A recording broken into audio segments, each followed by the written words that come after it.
In the previous segments, we have introduced the indicators of, choices of, and effects of weapons of mass destruction.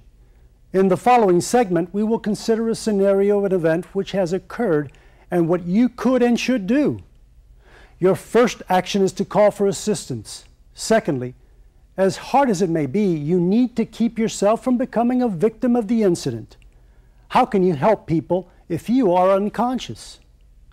While you are not a trained first responder, it is useful to know what those first responders will need and how you can contribute to everyone's safety. After the segment, there will be time for discussion. At the end of the segment, you will be able to 1.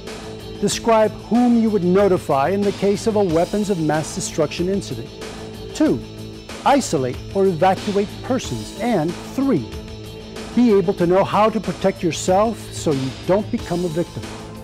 The first stage of action for you is to notify first responders and your superiors according to your post orders. Use a landline if at all possible. Since you already know very well how your site is organized, selecting the safest approach route for the first responders should be possible for you.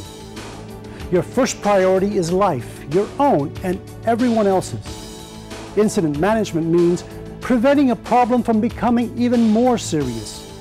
Be prepared to answer questions that the first responders will ask about the incident. As you are calling for assistance, stay on the line after the dispatcher has gathered all necessary information or until it gets to be unsafe for you to stay there. The first issue in the aftermath of a WMD attack is whether to shelter people in place or to give orders to evacuate. Your post orders will tell you who has the authority to order an evacuation. In helping law enforcement and other first responders with this stage, you are performing an important function. As we mentioned before, the evacuation decisions depend on company policy, your post orders, and whether the buildings are public or private. Being aware of your post orders is crucial. Review them. If you don't have your post orders, ask your supervisor for them. The decision to shelter in place versus evacuation depends on accurate assessment of the situation and has many variables that must be considered. If the situation involves hazardous materials, you should first take careful note of the wind direction. You and other people who may be exposed will want to first move crosswind and then upwind to avoid exposure.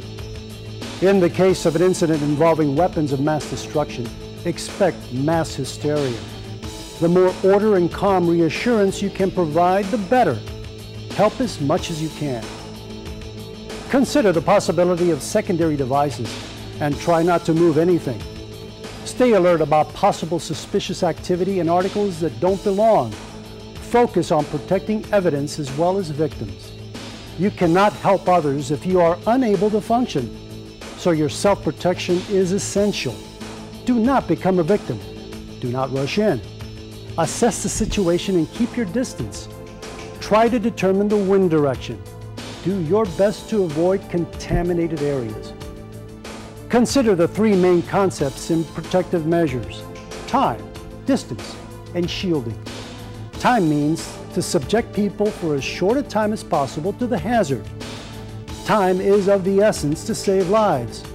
Time also means the danger will lessen the more time passes.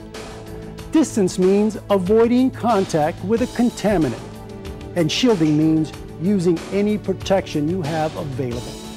In conclusion, your first task is always to notify the proper authorities while keeping yourself safe. Secondly, to help the victims as much as possible, try to put as much time and distance between them and the danger as you can. Finally, shield yourself and the persons in your area from the hazards using any physical means you have available. Your calm and reassuring presence will help. At this point, please return to the main menu and turn to Activity 7 in your workbook.